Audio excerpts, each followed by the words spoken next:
네, 안녕하십니까. 한림의대 춘천성심병원 박규태입니다. 칩 워크숍에 초대해 주셔서 감사합니다. 제가 오늘 발표할 내용은 레프트 메인 스텐트를 넣고 이제 컴플리케이션이 좀 생겨서 그 이후에 이제 프로시저 한 거에 대해서 소개시켜 드리도록 하겠습니다. 레프트 메인 뭐 선생님들 이제 우리나라 교수님들 되게 많이 하시잖아요. 근데 이제 되게 이제는 이제 레프트 메인이 이제 뭐 제일 쉬워요 이렇게 얘기하는데 그만큼 이제 프로시저의 그런 스킬도 많이 발전을 했고 이미지 가이딩으로 하고 그랬기 때문에 아마 잘 하시는 것 같습니다. 근데 이제 보통 뭐 독립적으로 저희가 이제 인터벤셔니스트를 이제 길을 가게 되면 뭐 5년 이내에 이제 혼자 하게 되면 그 뭐 판단을 잘 못하거나 아니면 이제 여러 가지 이제 백업이 안 될 경우에는 또 저희가 이제 조금 아쉬운 부분이 많아가지고 그런 케이스를 하나 가져왔습니다. 50세 여자분이고요. 2년 전에 2020년도 10월 8일 날뭐 보는 저희가 체스트 페인으로 오셨고 환자는 프라이빗 클리닉에서 엔자이나 의심돼서 이제 트랜스퍼 된 분입니다.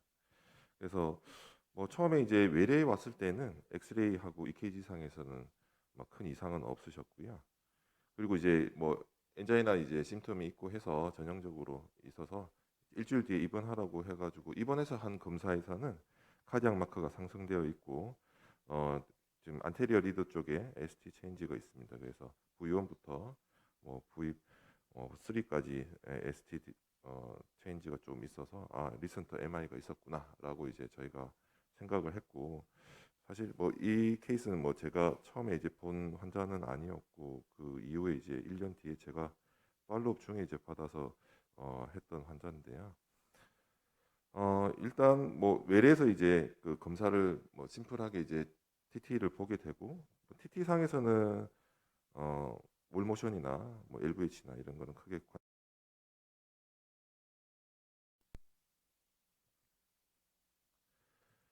그리고 이제 그 마이트럴 밸브 MR이 좀 있었습니다. 그래서 MR은 저희가 이제 약간 그 A3 쪽으로 해서 프로랩스 소견이 좀 의심되는 부분이 있어가지고요. 그래서 어 일단 뭐 메디케이션으로 해서 충분히 가능하니까 언스테이블 엔자이나 심텀에 대해서 코로나 엔지오그래피를 해야 되겠다 해가지고 그 선생님께서 하신 것 같고 RCA는 뭐 괜찮았고 LAD 썩도 괜찮았는데 딱 그 랩터 메인 입구 쪽이 문제가 생겼던 것 같아요. 그래서 이게 스파즘이 같이 온 리전이었는지 아니면 정말 뭐 오스티알 쪽에 오프닝 사이트에만 이렇게 특징적으로 있었는지 저희가 이제 확인하고 조금 했었어야 되는데 이미징 스터디가 좀 없었더라고요. 그래서 리뷰를 해보니까 그게 좀 아쉬웠던 것 같고 그래서 뭐 선생님께서 뭐 리센트 MI고 해서 아마 바로 그 볼룬 딜라테이션을 해서 되게 심플하게 프로시저를 했습니다. 그래서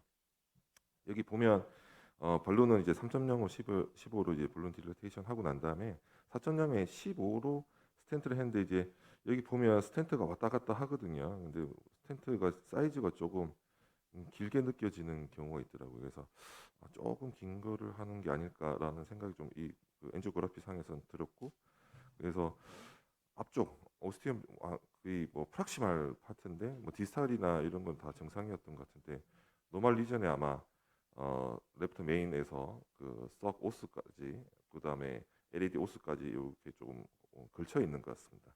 그래서 엔지오 그래피 상으로는 뭐 간단하게 정말 심플하게 레프트 메인을 치료를 하셨더라고요. 그래서 하고 난 다음에 뭐 시리얼 EKG로 이제 ST 체인지 안테리어 리드 쪽에 좀 있었던 ST 디프레션 뭐 ST 엘리베이션 의심되는 소견들은 이후에는 뭐 괜찮아져서 환자가 증상이 없으셔가지고 뭐 데프트 유지하면서 하이 인텐시티 스타팅 처방하고 이제 퇴원을 하셨고 정말 그 리뷰를 해도 뭐 별 리뷰할 게 그 엔지오그래피 파인딩 끝입니다. 그래서 그 이후에 이제 그 봄부터 제가 환자분을 팔로우 하고 있었는데 제 이 사진을 봤을 때 조금 프로비저널 스텐팅을 했을 때의 그런 오스티움 쪽에서 이제 적절하게 팟을 한 게 조금 없다는 게 좀 아쉬웠고 그다음에 이제 이게 스텐팅이 LED 쪽으로 가면서 썩 하고 딱 입구 쪽으로 해서 조금 간 것 같더라고요. 그래서 만약에 그렇게 되더라도 뭐 FFR까지 확인을 해서 썩의 오수가 괜찮은지까지 좀 확인하고 나왔어야 되지 않나 이렇게 생각이 드는데 이런 아이솔레이티드 레프트 코로네 아트리 오스티움 스테노시스는 여러 가지 기전이 있을 수 있습니다. 그래서 저 같은 경우에는 이제 정말 레프트 메인에만 포칼하게 스테노시스 있으면 바스큘라이티스가 있지는 않나 이런 게 특히 제가 한 3명 정도 경험했는데 젊은 여자분들한테 레프트 메인에 그런 프락시말 파트에 딱 포칼하게 오스티움 아이솔레이티드 스테노시스가 확인이 된 분들이 있는데 이런 분들 저희가 이제 그뭐 케이스를 리뷰를 조금 해보니까 다른 나라에도 이런 게 있었고 뭐 아세로스클레로틱 인티말 플락 같은 경우에는 이제 뭐 언더라인 디지즈가 뭐 DM이 있는 사람이나 이렇게 했을 때 확인을 할 수가 있었고요. 어 뭐 여러 가지 케이스를 이제 뭐 저희도 이제 굉장히 고민했는데 바스큘라이티스 랩도 이제 제가 외래에서 나가보고 여러 가지 이제 검사를 했는데 다 네거티브가 나와가지고요. 그래서 좀 코리아 젊은 여자분들한테도 이렇게 이제 여러 가지 옐로우 아세로마 플락이 있다는 그 자체가 이제 케이스가 여러 가지가 있었더라고요. 그래서 서전들 그 외국 케이스를 찾아보더라도 많지는 않지만 여자들한테 조금 많았고 그런 부분들에서 특이하게 이제 원인 자체를 명확하게 밝히지는 못했던 것 같습니다. 그래서 그 팔로업을 하고 있었는데 환자분이 그 외래 약을 타러 오셨는데 그 주차를 조금 멀리 하셔가지고 걸어오셨어요. 그래서 걸어오는데 가슴이 아파요. 이래가지고 EKG를 그냥 한번 찍어봅시다. 제가 이렇게 얘기했는데 EKG에서 그 레트럴 리드 쪽으로 ST 디프레션이 이제 확인이 돼가지고요. 그래서 아니 그 운동하시면 그 가슴이 아프시냐고 이렇게 말씀드리니까 조금 세게 운동하면 요즘에 가슴이 아프다고. 그렇게 해서 ST 체인지가 저명하게 있고 언스테이블 심텀이 있어가지고 그러면 팔로우 엔지오를 조금 당겨가지고 지금 8개월밖에 안 됐는데 한번 보자고 말씀을 드렸고요. 그래서 RCA는 괜찮았고 여기 이제 LAD를 했는데 저희가 그 레프트 메인에 스텐트가 들어가서 저희 페모럴 어프로치 했거든요. 혹시라도 모를까봐 사고 날까봐 그래서 봤는데 역시나 어, ISR이 오면서 섭 오스하고 LED 오스가 두 가지 이렇게 다 지금 스테노시스처럼 보이더라고요. 그래서 리뷰를 좀 해보니까 스텐트가 들어갔던 게 언더 리스페션 되고 이 디스탈 그 포지션 자체가 LED 오스와 서브 오스가 다 겹쳐진 이런 이제 스탠팅 그 마루 포지션이 좀 있었던 게 좀 확인이 됐고 굉장히 이제 고민을 좀 하게 됩니다. 왜냐하면 이제 환자분이 카디악 마크도 올라가 있고 심텀이 있기 때문에 그래서 이거를 수술을 보내야 될지 다시 이제 만약에 이거 프로시저를 하게 되면 또 투 스텐트를 또 이렇게 겹쳐서 넣어야 될지 그다음에 하게 되면 에크모 백업을 해가지고 해야 될지 굉장히 고민을 많이 했는데요. 그래서 우선은 환자가 이제 심톰이 이제 뭐 가이딩만 걸더라도 환자가 심톰이 있기 때문에 일단 제일 크리티컬한 컬플 리전인 썩 옷을 빨리 잃어드려야 되겠다 해가지고요. 저희가 일단 뭐 와이어링을 해서 뭐 당연히 지금 엔지오그래피 상으로 해서 오스 자체가 90% 이상이니까 인터벤션을 해줘야 되고 여기도 이제 50% 이상이니까 랩트 메인도 지금 다시 치료를 해야 되는 그런 상황에 도달해서 아시겠지만 뭐 랩트 메인하고 그 LED 프락시말 뭐 랩터 프락시말 오스 다 커버하기 위해서는 굉장히 복잡한 프로시저를 해야 되는데 환자가 지금 50이란 말이죠 나이가. 그래서 이거를 메인에 큰 게 하나 있고 그것도 이제 사이즈 언더 이스페셜인데 4.0이 있고 그다음에 LED 사이즈도 지금 4.0이 들어가야 되고 썩도 최소 3.0이 들어가야 되는데 이거를 어떻게 어, 만약에 프로시저 하고 난 이후에도 이분이 이제 그 스럼부스나 다른 이제 메카니컬 이벤트가 발생하지 않을까 고민을 되게 많이를 했었고요. 그래서 뭐 이거는 저희가 이제 뭐 네이티브 베슬에서의 스테노시스가 있을 때 바이플케이션 리전에서의 고민인데 스텐팅이 들어가고 난 다음에 이제 리스테노시스가 왔을 때의 고민은 또 다른 고민이기 때문에 일단 뭐 스텐트까지 일단 만약에 달색이 되고 만약에 응급 사항이 되면 에크모 백업을 해서 투 스텐팅까지 하는 걸로 해가지고 만약에 하게 되면 어떤 테크닉을 할지 뭐 프로비저널 티 스텐팅 뭐 이전에 이제 들어가 있으니까 썩을 이제 다시 와이어링 해가지고 스텐트를 다시 나오게 하고 뭐 큘롯을 할지 굉장히 고민을 했었거든요. 그래서 일단은 뭐 저희가 이제 DB라는 옵션도 또 한 가지 생각이 나더라고요. 그 짧은 시간에 엔조를 하고 와이어를 넣는 그 두 가닥 와이어를 넣는 순간에 스텐팅인지 또 DB를 할지에 대해서 고민을 하다가 이전에 여러 가지 뭐 논문들 EBC 클럽 같은 경우에는 뭐 크러쉬 되게 좋아하시잖아요. 근데 뭐 저희가 이제 우리나라 프로시저 같은 경우에는 환자에 맞게 환자의 적절한 프로시저를 뭐 택하는 게 좋을 것 같고 특히나 이제 2021년도 나온 EBC 메인에서는 뭐 프로비저널을 해서 스테바이즈 프로비저널 해도 투 스텐팅 하는 것보다 훨씬 더 아웃컴이 괜찮다고 나와 있기 때문에 무리하지 않고 일단 얼마 정도 이제 오스 자체가 회복이 되는지를 좀 확인을 해봐야 되기 때문에 일단 제일 중요한 거는 뭐 플로우를 확보를 해서 벌룬 딜라테이션을 시작했습니다. 그래서 2.5에 15로 해서 벌룬 딜라테이션 하니까 다행히 플로우가 이제 확보가 돼가지고요. 그래서 그러면 이제 한숨 돌리고 아이부스를 좀 봐야 되겠다. 아이부스 상에서 우리가 보였던 리전 자체가 이게 플락이 정말 이제 ISR이 와서 이 스테노시스가 왔는지 아니면 그 디스탈 스탠팅 자체가 그 포지션 자체가 잘못돼가지고 카라이널 시프트 때문에 오스가 막혔는지를 좀 확인을 해야 돼가지고요.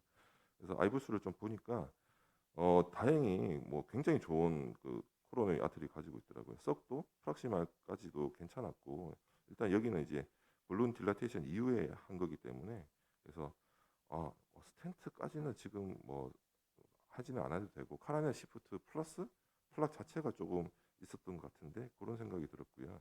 LED도 마찬가지로 그 아까 스테노시스 리전 보였던 부분도 아마 그 스탠팅이 좀 떠 있고 랩터 메인도 다 이게 이제 사이즈 디스크레펀시가 있어가지고 아마 5 이상인 그런 랩터 메인 사이즈의 4자리가 들어가서 ISR처럼 보여지지 않나 그렇게 생각이 들어가지고요. 일단 프락시말 리전의 썩이나 LED 리전 자체가 이제 노말에 가까운 코로니를 가지고 있고 딱 썩 오스에만 이렇게 이제 한 50% 60% 정도 스테노시스가 있어서 뭐 유명한 뭐 사진이죠. 이제 구봉근 선생님이 이제 저희가 이제 바이포케이션 리전에서 항상 뭐 플락 시프트인지 그 카라이널 시프트인지에 대해서 카라이널 시프트가 스탠팅 이후에 조금 더 많이 온다는 거를 이제 나왔던 논문인데 저희도 마찬가지로 이거 자체가 멀쩡한 혈관에 이게 스탠팅이 이제 눌리면서 카라이널 시프트가 오면서 그 다음에 문제가 생겼구나. 그리고 이제 그 스tent 부스트로 밟아놓은 거 보면 이게 이제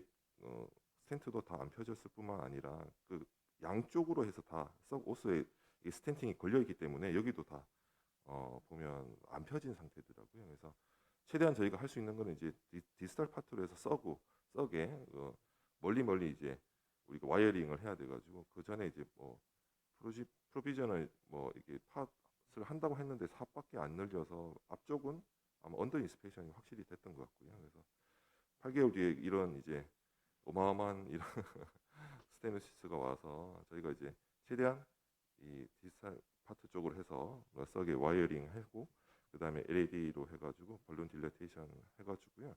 DB를 좀 했습니다. 그래서 너무 아까워가지고 이게 스텐팅을 2개를 넣어가지고 또 오그러지게 랩트 메인에 있던 스텐트가 3가지가 들어가게 되면 너무 모양이 안 좋을 것 같아서 양쪽으로 해서 DB를 3.5, 3.0으로 하고 그 다음에 저희가 이제 다시 아이부스를 봤거든요. 그래서 아이부스 상에서는 DB에서 이제 양쪽으로 3.5, 3.0 뭐 열어놓으니까 오스 자체는 크게 이제 플로우 자체는 확보가 돼서 키싱까지 저희가 마무리를 했습니다. 키싱해서 마지막 이제 저희가 파이널 엔지오그래피로 보면 뭐 플로우 자체는 다 확인이 됐고 끝나고 이제 저희들 누구도 이제 랩터 메인에 지금 오스 양쪽에 그 뭐 이게 쫄렸을 때에 DB를 하고 난 다음에 아웃컴을 잘 모르잖아요. 그래서 이제 정말 이제 저도 쫄리는 마음에 3개월 팔로우 열심히 해가지고 CT를 찍었습니다. 다행히 CT 3개월 뒤에 팔로우에서는 메인에도 우리가 이제 그 리전 자체가 이제 다 열어준 게 확인이 됐고 오스 자체가 이렇게 이제 딱 양쪽으로 V자로 이렇게 걸쳐 있던 게 벌룬 딜레테이션 키싱하고 난 다음에 다 확보가 돼가지고 환자는 지금은 심텀이 없이 잘 지내고 있습니다. 그래서 이전에 이제 이게 아주 심플한 리즌이라고 생각해가지고 간단하게 그냥 뭐 아이부스 가이드도 아니고 그냥 뭐 했던 네, 환자였는데 교수님 발표 중에 죄송한 저희가 이제 2가지 옵션을 그때 처음에도 생각을 했지만 뭐 오늘 주제인 서지컬 뭐 오퍼레이션 백업이 안 되는 KBG가 안 되는 상황에서는 프로비저널 스텐팅을 어떻게 잘 하는지에 대해서는 팟을 열심히 해줘야 되는데 마지막 디스탈 스텐트 랜딩 자체도 아주 옵티멀하게 신경을 써서 해주시고 그 다음에 랩트 메인 같은 경우에는 반드시 아이부스 가이드로 해야 되지 않을까라고 생각하는 케이스가 있어가지고 발표하게 됐습니다. 감사합니다.